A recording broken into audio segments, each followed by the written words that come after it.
It's me again, yeah, looking at apples. Now, at this time of the year, you want to pick the apples, but the important thing is actually you've got to pick them that are in good condition. Now, if I pick this one, you can see there's a hole in there.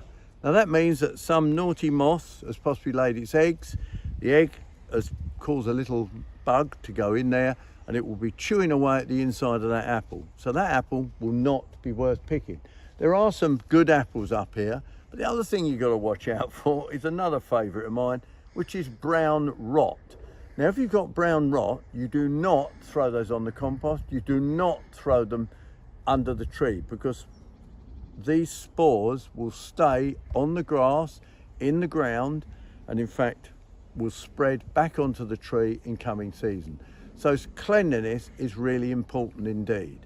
Now, let's just stay on apples for a minute. I won't drop that on the floor, I'll keep that in my hand.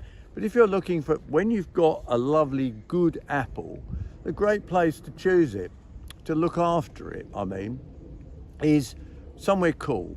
Now, if you put them in trays, my dad used to wrap them in, yes, telephone directories, but we don't have telephone directories anymore, but you might have a copy of the Sun or the Mirror. You could tear those up and just put them in. This way you stop any rot going from apple to apple. My dad used to pick apples at this time of the year, particularly one called Newton Wonder, absolutely fantastic apple. We used to put them in the loft in boxes, and my mum would be eating those until the Worcesters became available late June, early July. Absolutely unreal. So you can look after apples, but it's important to keep them cool. So wrap preferably, separate preferably, and store them somewhere cool. And you could have apples right into next year. Only put good quality apples in.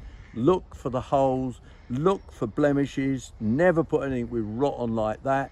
And that's the way to store apples. So get out there, start picking your apples, and your pears are exactly the same. And don't forget, there's more if you go to worldradiogardening.com.